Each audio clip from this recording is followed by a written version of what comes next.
So this training is all about knowing your audience. And one of the things, there's a couple of things that I think are common blind spots that we're going to try to hopefully avoid or deprioritize so that we can prioritize the right things. And one of the things that's actually really interesting is a lot of the answers to what your audience wants is actually within your brain, within your heart, within your kind of intuition that you already have. It's really interesting how we've come to realize this as creators, Hannah and I, with content that we're doing for our different respective clients. And so in knowing your audience, we're going to take an approach of really looking inward before we go and look outward. I hope you're fired up about that. Another myth that we need to dispel when we talk about like attaining some 10x, 100x audience as we're trying to reach that person, it's really important that in your mind, and I'm guilty of this. So it's really important that in your mind, you don't think about this as like trying to make contact with aliens, right? Like this is not like this nebulous, undefinable, hard to understand thing. What do they want? Who are they? Where are they? Like that's not the game that we're playing as we come to know the audience that we want to reach.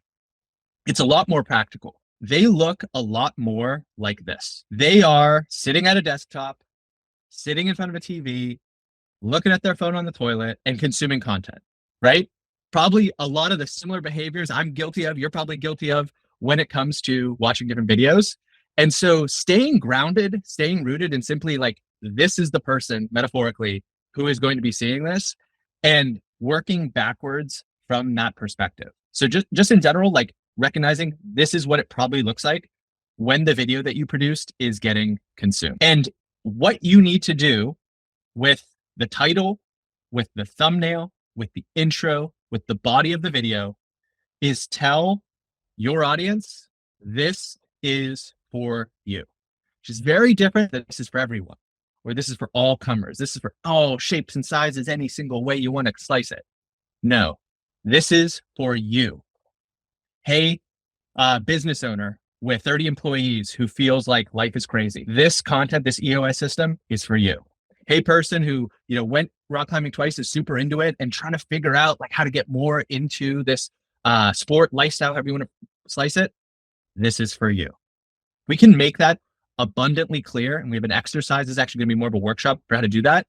Your content will be successful. Your videos will be resonant because fundamentally what the feeling should be when I come across your video and the video that you made is for me, is it should feel like he going into a lock. I've had this problem. I've been carrying this lock around and opened, unlocked, problem solved. So when you're thinking about the topic that you're going to speak on, when you're evaluating the video in the editing process, at any point in the video production cycle, you need to be thinking about telling your audience, I enjoy what you enjoy.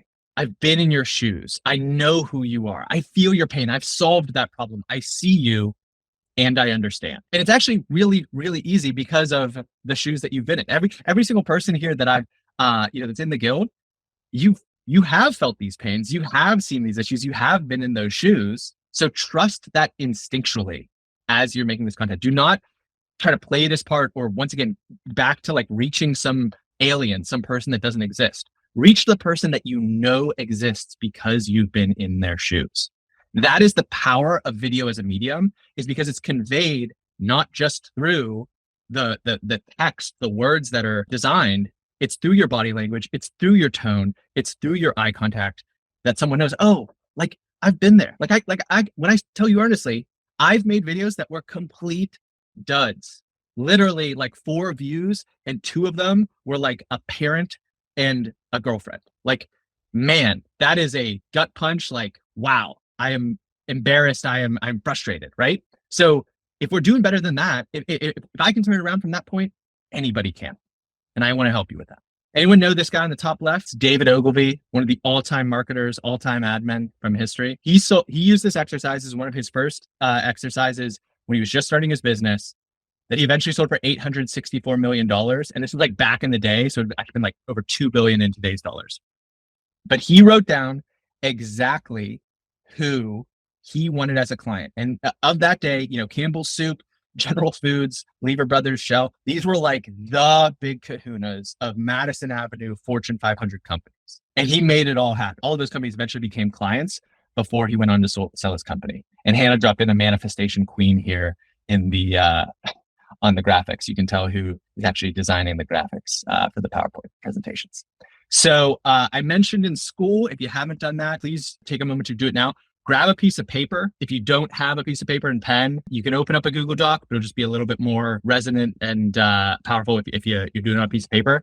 I want you to draw a 3-circle Venn diagram, and one of the circles should be bigger. We didn't make them off-sized by accident. This was an intentional choice, I promise. A 3-circle Venn diagram, and you're eventually going to have 2 of these. So don't just draw it on one piece of paper if that's all you had. And so on the first of the 2 Venn diagrams, going to have you fill in 5 pieces of information. And this is about you, the video producer, you, the content creator, you, the storyteller, you, the marketer. And in the big circle, what is your main content category? What is the main thing that you're talking about, that you're producing your videos about regularly? And then in the 2 smaller circles, your minor category, your 2 kind of minor categories. And if you're up at like 5, 6, 7, 8, once again, speaking from experience here, that is a problem that is going to get unsustainable. That is going to make you confusing for other people to understand. And I am strongly encouraging you to narrow that down. So if you are at that number, pick your main 2, pick the 2 that it would be like, pull your fingernails off to have to get rid of as a content category. And then on the right side, next to that Venn diagram, not a content category, but a format. So this could be a podcast. This could be a vlog. This could be a video essay. This could be a short form vertical video. This could be some format of video. What's coming next? And in the same spirit, could one of your audience members or could you tell me what's coming out next week from you? Do you know what's being published next week, next month, whatever your kind of editorial cadence is? And if you don't have that cadence yet, what do you aspire it to be? While everyone's doing that, don't rush. I'm just going to share mine really quickly. My main content vertical is business strategy. I like breaking down the strategy of a business. That can mean their marketing strategy, that can mean video strategy, or it can just mean the way they sell, the way they make their offer. My micro category 1 is geopolitics and economics. I like kind of blending those 2 together. And I'm a family man. I mostly tweet about being a dad. I don't make a ton of other content about being the dad, but we're trying a couple videos that incorporate that. We talked about, I'm actually not gonna riff you. I'm gonna let you guys focus on what you're doing. But on a weekly basis, I'm always publishing short form vertical videos about business strategy. I've got long form video essays that usually like every other week, we're trying for every week, but it's hard to get them out, that kind of blend that business strategy and economics, geopolitics perspective. I tweet about being a dad and then occasionally doing interviews with entrepreneurs. If you need a little more time, take it. If you're watching this as a recording after the fact, I'd encourage you to hit pause and actually complete the exercise and not continue with the video. All right. So we're going to go on to the second Venn diagram. And what the exercise we just did was very you-centered, very you, the creator, you, the voice, you, the video marketer centered. Now we're writing it for our ideal audience member. What we're going to put in these circles, the main circle is their main content need as it pertains to you, right? So I could have someone that I'm helping business-wise, but if they have like a health concern, like I'm not going to play doctor for them, right? So the main content need that they have as it pertains to you, a secondary content desire that they have, and a value system or a personal interest of theirs. That could be like, hey, I love Pittsburgh Steelers football.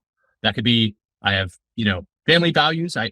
We all understand there's a wide swath of values. But importantly, as you're going through this exercise, if you feel stuck, or even if you don't feel stuck, a really powerful focusing device here is to think of either your best client or a dream client that you aspire to have and putting them right next to the Venn diagram. Picture them and what those desires are. Some people talk about like doing the avatars and they like come up with this like, mine's Larry the lawyer, Denny the doctor. And like, to me, that feels so contrived. It feels really hard to speak to that person. But when I can picture exactly who either one of my best clients is or who I aspire, I dream becoming someone doing business with me, it provides a ton of clarity. So I'm going to do that here. This is, I've got my 3, one's a current client, 2 are dream clients, people that I would love to trust me solving their video problems. And the question that they have is, how do they grow their business with video? I also want folks that are systems level thinkers. So when they hear that there's some book called the Systems Bible, they're like, tell me more, not, put me to sleep. And I like folks that have family values. All these folks also happen to have families, and that's a very important part of their lives. I find that I just tend to connect with people who really put family values on a high pedestal. And they're not going to be like annoyed or roll their eyes if I'm making content about that, because it's something that I want to do. And candidly, it's the type of client that I want to have. So take a second with this one. Later on, I would strongly encourage, if you want to formalize this, to actually put their headshots in this. It's going to help you with the final stage of the exercise. I forgot one other part of the exercise. I apologize. The general archetype of this person. So the owner of a service business that does 5 million or more is my answer to that question. Who it is that I'm trying to serve. A lot of you already shared that in the onboarding questionnaire. But if you can identify that person, but really make it specific with being able to picture them in your mind's eye, I promise it will go a long way with the quality of the videos that you're producing. If you're still working on it, we are in no rush here. Nick's got it, Hannah's got it, Drew's got it. Jordan raised his hand again instead of using the emoji. That's 2 weeks in a row. I think he's on his phone, so it's probably a little harder. I'm just giving you a crap, Jordan. I hope you know that. I know, don't worry. Beautiful. All right. So here's the $1 million question. Do those two Venn diagrams look like they go together? Is there alignment? Because I'll be honest with you, everything that I'm about to go into in the second half of this pales in comparison to getting those two Venn diagrams to actually line up. Everything I'm doing next is like these tactics, these hacks, these techniques. And they all feel good. They all feel like these little like incremental gains, like, ooh, I like did this thing. And it's like the next step. If these two things aren't aligned, we are trying to sail against the wind. We are trying to paddle upstream. Like, it is a fundamentally difficult task. I am giving you permission. I will not feel any kind of way. If you leave the training right now and just work on getting these two Venn diagrams aligned, you have permission from me, because everything I'm going to say is less important than getting those two Venn diagrams sitting in front of you to be aligned. Seems like we got a lot of aligned people, but I'm telling you, from someone who made that mistake for years, making videos that were irrelevant to the type of person I want to work with, I wish I could go back. I wish I could get that time back. So hopefully you're still with me. Hopefully those get lined up, or maybe you're going to line them up later at another time. The last part of the workshop, your last part of the exercise, is I want you to just draw 3 boxes. This should be its own piece of paper, 3 big boxes. And the ideal is that this is written in nice enough handwriting that you're not going to want to immediately throw out this piece of paper. And in the first box, only thing I want you to write is, will my ideal audience member click? Will my ideal audience member stop scrolling? Obviously, stop scrolling for a short form video, click for a YouTube video, podcast link. In the middle one, will my ideal audience member watch to the end? Will they watch to the end of my video? Finally, a lot of people can grok the first two. This is the magic, the secret sauce. We're going to talk about metrics next week. And oh boy, does this one make all the difference. Will my ideal audience member come back for more? Because this is someone you know, right? This is someone you've done business with before. This is someone that you've interacted with before. And the answer to these questions, we can see after the fact in our YouTube analytics. We can get a post-action rationalization data report. But when we consider these 3 questions, and when we've done the actual work to define who ideally is in our audience watching our video, your gut can answer these 3 questions. You do not need some sort of outside flow of information. It feels good. It feels good to go out and get into the flow of information to get this, but you know because you felt their pain. You know because you've been in their shoes. So my challenge to you as you're making the next video is to have your ideal audience member Venn diagram and these 3 blocks, these 2 pieces of paper out in front of you, and either in the midst of making it or while you're in the editing process or after you're done, look at what you made and evaluate it through this lens. Picture that person that you want to do business with. Picture that client that, keeps the lights on, is easy to work with, pays well, pays on time, and ask yourself, is the answer to these questions correct? And this can be yourself. It's very, very common to make content for a younger or a past version of yourself, right? It's very, very common. In fact, most of the people on here are doing that in some way to perform, right? Drew has figured out how to scale a multi-million-dollar law firm. He's helping other people do it. So he's speaking to that younger version of himself. Lynn is coaching people who haven't yet implemented EOS and transformed their business and made it stress-free and made it, easy to track and all the other language. He's done it. He knows what it's like to have been before that, to be stagnant, to be stuck. So he's speaking to the younger version of himself. Courtney, there's plenty of people that they hear about a 50-hour climbing experience and, they get a little butthole pucker. They get a little cold sweat running down their back. How could I ever do that? And you can tell them, hey, it's actually super hard, but super rewarding and super gratifying. But big financial decisions, Piper, it's the exact same question. This feels like a lot of money. This feels like a big shift in my personal balance sheet. This feels like a big shift in my month-to-month cash flows. Well, you're not the first person to have felt that way. And here's what happened. So now here's some know your audience tactics. And the other beautiful thing is, even as you narrowly define this, the speaking, having that singularity of voice, that singularity of tone, that singularity of who you're trying to solve for, opens the door for the other adjacencies. Because not everyone is necessarily going to be all three of those Venn diagrams all at once. But if they share two with you, they share 1.5 with you, there's still going to be an entry point because it's clearly defined and it is flying out. All right, let's talk about how to know your audience a little bit better. I have done this so many times, and it is staggering to me that people don't do this. TikTok, Twitter, Instagram, they show you who people follow.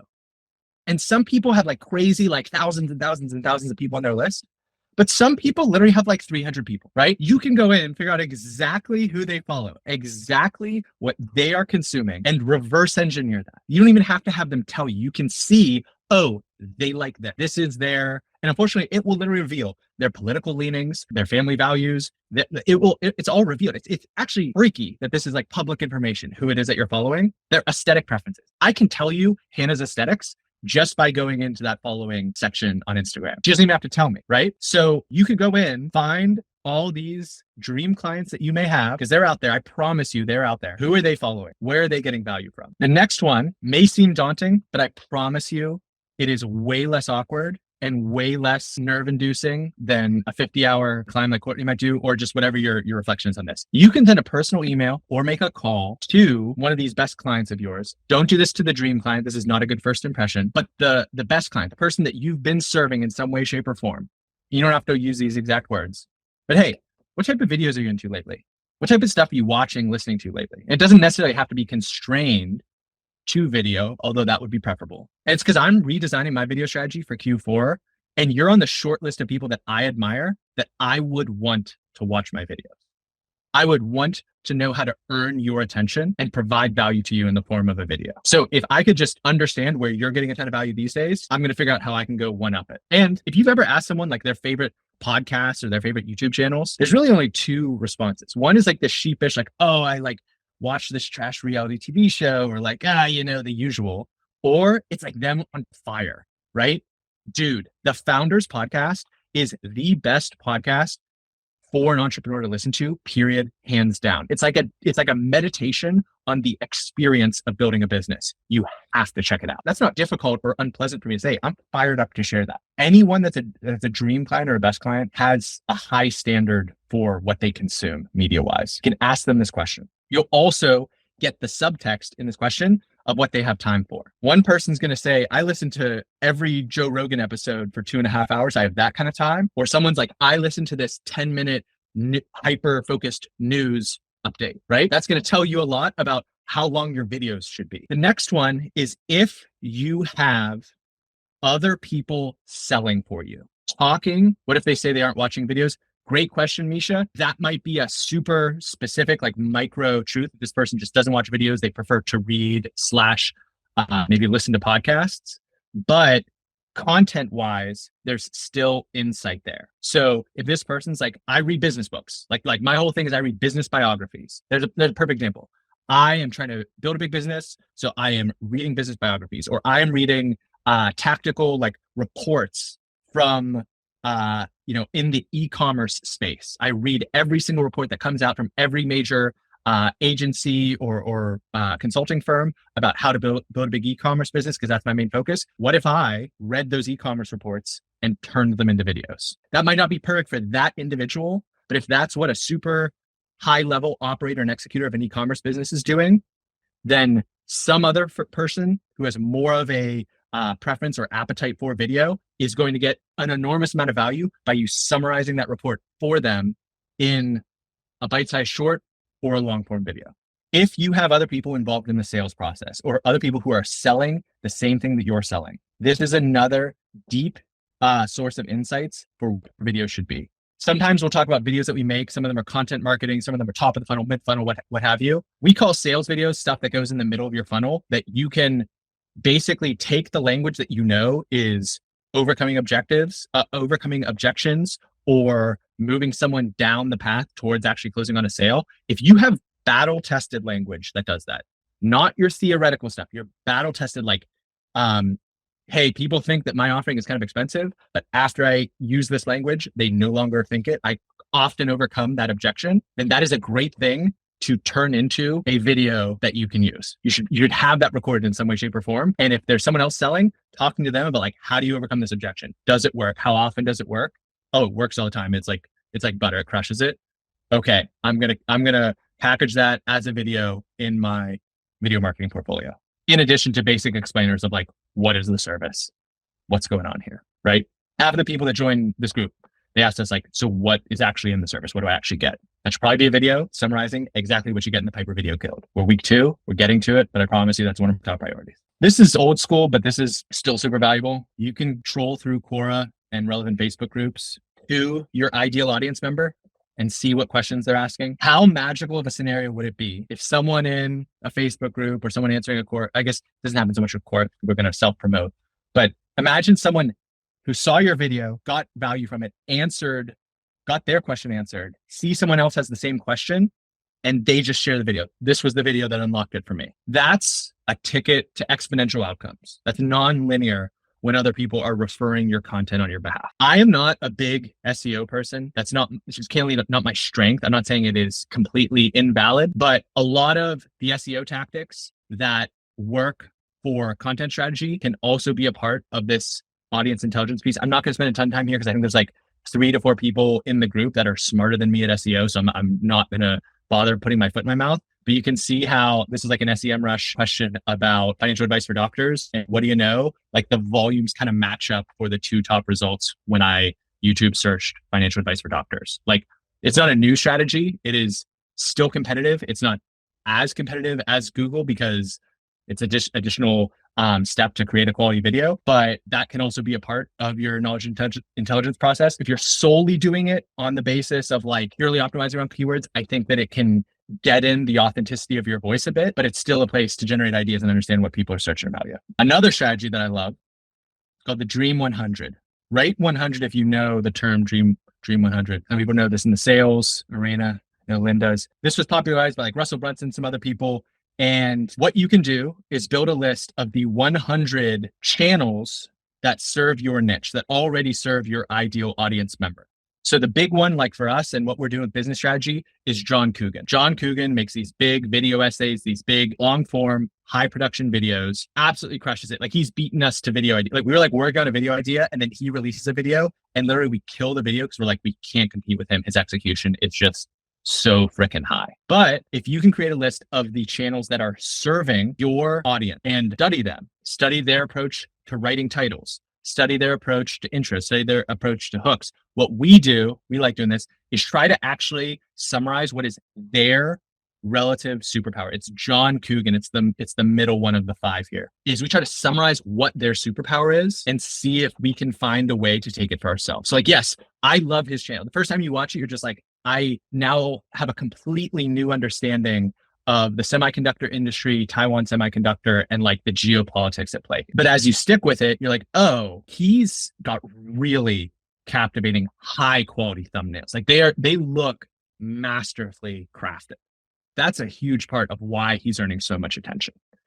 Also, he's like almost like creating like maps. Like the way I describe it is like you learn it, but he's like creating a map of the whole terrain of information to know. And then you're like, oh, I like see how the pieces fit together. Hence me being like a systems guy, right? I see how it all interacts. Wow, I love this experience of learning in this way.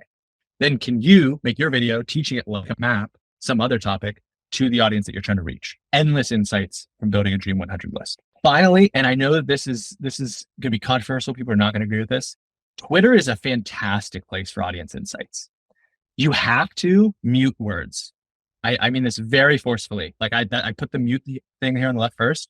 Like I mute the majority of words that are political because that's not what I'm using the tool for. So think of a political word, muted. It's muted on my Twitter. That's not my experience. My experience is actually a bunch of stuff like this. There's actually a time lapse. I can't obviously put it in the presentation, but this guy is running a business where they do autonomous drone delivery I'm going to mess up the country. I want to say Kenya, Nigeria. It is in the Sahel in Africa. I apologize for not knowing which country it is. I could probably zoom in and figure it out. But he has this time lapse of every drone doing its delivery. And then like what it actually looks like when they land and take off. And I'm like, that's not only mind blowing, and I'm captivated by his video. You're going to see a video from me on this because yes, his version of this is super compelling. It's super high engagement, but I could narrate this, put a different hook on it, remix it, and it will also be resonant. Like it's already battle tested and proven that from a business strategy standpoint, why did he start in this geographic region? Why is this a need? And how much is this business growing? People are going to be interested in that. Plus the visuals already there. And outside of this is actually like a time lapse. So there is video. There's a ton of stuff that's working on Twitter that is like purely text, right? There's a lot of creators there that they do their whole game with their fingers. They're probably just like their thumbs on their phone. If I can remix that, same as we said with Misha's example of going from like a hard like PDF report to a video, I can take a tweet or a collection of tweets on a specific topic and then turn it into a video that's already battle tested to be resonant with the audience I'm trying to reach. Here's your marching orders. If those two I should have put this here. If those two Venn diagrams don't match up, start there. Do not take any of the other action items if that is not solved. But if your Venn diagrams match up, then I would strongly encourage you to go survey either one of your top clients or your dream clients about what they're consuming. Employ another one of these audience intelligence techniques and incorporate what you learned into your next video. When you're making a video, like when you're scripting, building out a video for this with these Venn diagrams in, you just pick like up one of the like overlap areas, but that's what I'm targeting, whether it's a singular or like it's like, do you just pick one and go, that's what this like video is going to be about then? So you'll do like the overlap between like geopolitics and business strategy. And like, that's what this one is with then off the next page. And like, that's who you're speaking to for that specific video. Yeah. So from an ideation standpoint, we'll like get a big list of ideas first. And then like, you're basically like side by side, like here's all the ideas. Idea one, does it fit? Idea two, does it fit? Idea, is it aligned?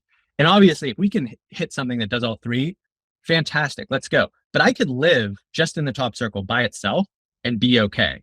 When I get the overlap of one or two additional circles is where I just know that I'm going to have the least amount of competition because if I just only talk about business strategy, man, there's a lot of people in that boat, right? But as I get those overlapping layers, that's where I get differentiation. That's where my voice, my tonality more naturally is just resonant. It's because it's what I want to be speaking on.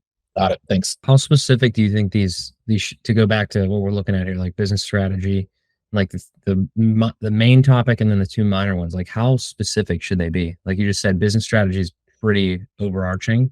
And I know you said like it differentiates, but like, is that too big of a topic? If I was making a lower volume of content, I would dial this in more. I would tighten it. But because of the volume, and it's mostly for our short form vertical videos, I need a wider canvas to just be producing the volume that we're producing. But I think more specific, the better. And maybe you get more of your creativity by blending circle one and circle two. What if one of your, like the biggest category that you have is like actually one that performs less well than one of your smaller one? For example, my indoor content performs better than my outdoor content, but my outdoor content is like what my overall audience seems to like keep coming back for. Does that make sense? Let me try to say back to you what I think you're saying, and then you correct me. So what you're saying is the indoor content can get like a spike of attention, but the outdoor content has a sustaining effect with the audience. Yeah. Yeah. So then my question is, who are you trying to reach? It sounds like you're trying to reach the outdoor person, or are you not discerning between those two? Yeah, I'm way more excited about making outdoor content. It just never performs as well. Once again, beginning with the end in mind, like what are we trying to do with this audience? Are we trying to radicalize the indoor people to try outdoor? Are we trying to double down on the outdoor people and be all about the outdoor people? If there's less of them, I don't know anything about this audience, so I'm trying to kind of like touch on it. Cool.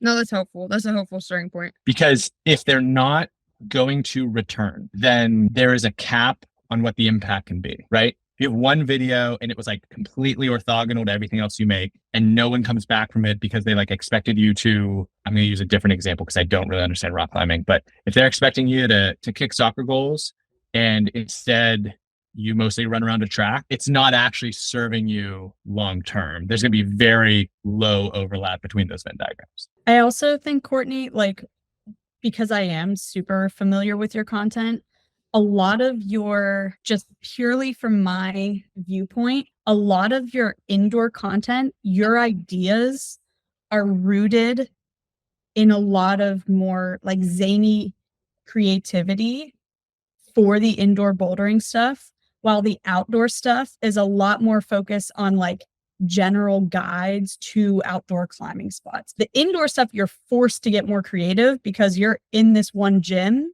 and that's all. Yeah, it's more boring.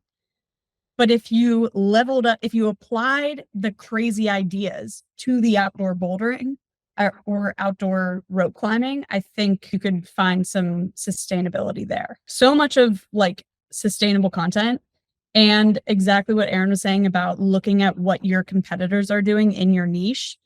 Just take an idea that exists and make it better. That's what a lot of the Dream 100 is looking at the ideas that your competitors are coming up with and just cranking it up. Like we talk about Mr. Beast all the time, but ideas are the thing. Like you just having a better idea. My other idea is the head fake. So is it that the indoor like thumbnail title is compelling, but the video transitions from indoor to outdoor? I once again, I don't know anything about this, so I could be talking absolute nonsense. Like, could we do a compare and contrast? Like, I do the same move on an indoor and an outdoor boulder, and we see how it goes. And now, to me, that's like the radicalization idea. You didn't quite say if that was something you want to do, but it sounds like maybe there's a little bit of that here. Yeah. Yeah, I'm thinking. I can't like formulate what I'm trying to say, so I'm gonna spare everyone the time. But yeah, I appreciate it. I'm having fun with this. I'm just gonna run with one more idea. Like this 50-hour thing looks outdoors, right? Am I right with that? Yeah.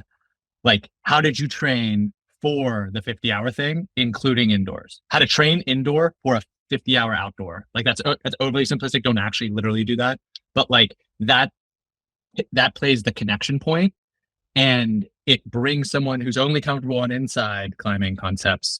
Oh, I see how I would do that now. I was just typing, but I'm just going to say it out loud because it's taking too long. I don't know. I feel like with our industry, it's really hard to build a sustainable audience just because it's financial services and not a lot of people are like super interested in that necessarily. Like people will probably look up videos of dogs over financial services. So I think that's where we struggle a lot, is just building that sustainable audience. And I do feel like we're like pretty differentiated because a lot of financial services don't have podcasts, and we are like, our content is also like really transparent too. So we're giving people, like, we're giving away our value, which is really a good thing, but we're just really struggling to like gain that reach. So I would push back a little on I like that idea, Courtney, dogs and financial services. I'd push back a little on it not having the upside, because I think Dave Ramsey gets like hundreds of thousands of people to view his content on a regular basis. And we've consulted with other financial services firms. And what he does exceptionally well is he has enemies that he speaks to. Like, he has bad guys, he has boogeymen, like, you know, the people that rack you with student loan debt and all the things that he preaches against, right? And that enemy is poignant, but there's also this end result, this transformation that people want to experience. And that's kind of what I said with like the physical transformation piece. It's like they were X amount in debt and now they have a net worth of 1.5 million. Like, if you can anonymize that data with the doctors that are served by financial advisors, you don't even have to have an enemy. You could literally just show that physical transformation again and again and again and again. I'm sure there are a lot of doctors that get into the profession to help people, to cure people, to solve what ails them. There's probably also a lot that love that it is a financially transformative career and that you can do it reliably with the right financial advice. And simultaneously, if you're trying to reach someone at the beginning of their career, like, do you feel like this? Boom, negative net worth, debt piling up, but want to get here? Boom, massive positive net worth. Here's what you can do. So I would just push back on the. I think that there's a ceiling if we think like, well, this just isn't that relevant to people. Like, to doctors, I mean, how I can't do the math right here, but like total addressable market sale. How many doctors are there in the United States? How many doctors are graduating from med school every single year? Okay, there's our TAM. just for advice for doctors, no one else. There's the TAM. What can we make that, I don't know, back in the napkin, do we think it's 50,000? I have no idea. Does anyone have any idea how many people graduate from medical school per year? 28,000. I was half, almost there. Okay, so 28,000. So like, yes, that's not like Mr. Beast, millions and millions of people numbers, but that is a sizable amount of people. Could we create the video that someone graduating from med school needs to watch in order to set their lives up for financial success, right? And then folks that are second year residents, what do they need to do? Because it's probably a little different. Folks that have gotten into whatever program, probably a little bit different there.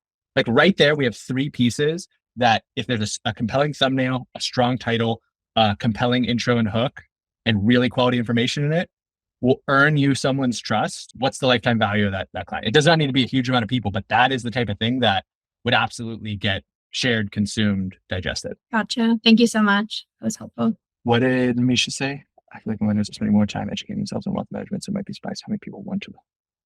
Also, you should check out her first 100K. I don't have strong opinions on Dave Ramsey. I just said because he was big, but I'll check out her first 100K. I don't know what that is. It was more for Piper than a question. Got it.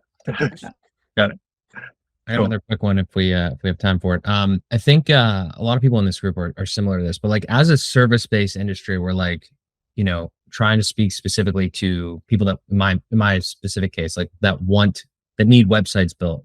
I also feel though that like I have a really good sense and like verifiable success in like teaching people how to build websites. So like, that's something that I really struggle with. Do you think like it's not a good move to make content for both of those audiences? Are they similar in any way? Do you think that just showing that I know how to do that stuff would provide more authority in the space in general? But I really feel like those are like, I struggle with this tremendously because I think they're kind of 2 types of different videos. Yeah. I mean, a DIYer and someone who wants it done for them is not the same psychographic profile. So that's an opportunity to be specific when we talk about your ideal audience member.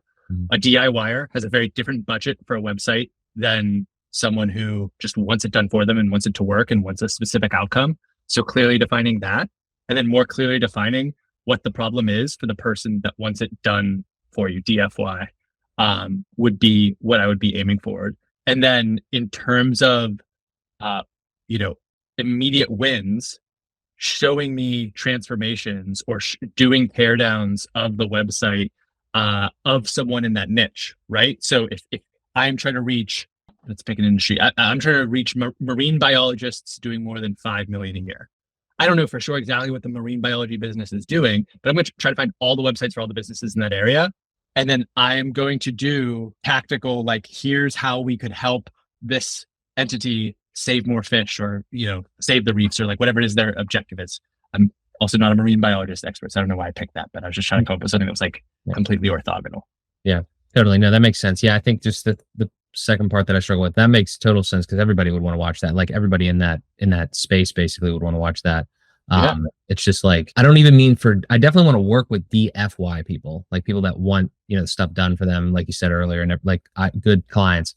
But I just think that like maybe I'm too early to the game of what Drew is doing, for instance, and what you're doing, Aaron. Like the idea of like, oh, we built something, now we're going to show other people how to build that. Like I really want to be there, and maybe I'm just too early to do that. I don't know.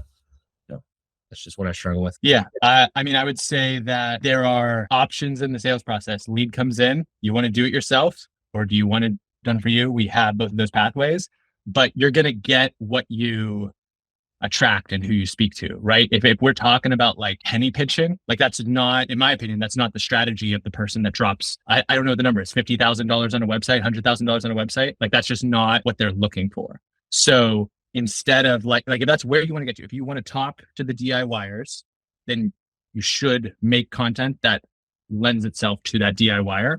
Mm-hmm. But if not, then we have to change our content accordingly. Right. Last point on that, though, because I think there's a little bit of a distinction there. I don't want to talk. That's not where I want to go. Where I want to talk to people that want to build their own agency. So like almost consulting. That's what I mean is I think maybe I'm too early to actually consult people on how to build their own agency. Like that's just a goal. So maybe I get there eventually after I make a bunch of content specifically to clients, and then it organically goes that route. Yeah. I mean, that is something that, I mean, maybe Drew can answer when he felt confident in terms of coaching other people with law firms. If you're comfortable sharing that, if not, no worries. But I think that there's a different bar for every industry, kind of depending on where you sit. Gotcha. Appreciate it. All right, y'all. I appreciate you being on these calls. We are aiming to get the recording up by tomorrow. So if you want to re-refer back, or if you were like Courtney and your internet was a little bit all over the place, then you'll be able to check in on what you missed. And appreciate you all for being on the call.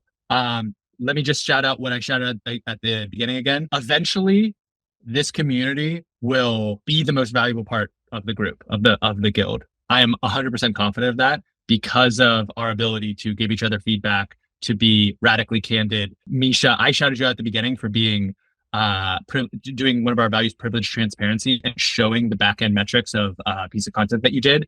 Thank you for doing that. And I'm just going to ask that you guys continue to do that. We're going to continue to do that because the rate of learning that we can all have together when we see what actually happens when we implement these changes is going to be transformative for everyone's video marketing. So thank you to everyone that has done that. Please find opportunities to continue to do that. I will see everyone next week for our breakdown of the metrics that matter. It's going to be very YouTube centric. But I promise you that if you understand the metrics of YouTube and start thinking about them in videos that go in these other places, you're going to absolutely dominate. So I'm really excited about that one. And it'll give us like a vocabulary that we can use in every future video as well. So see y'all next week.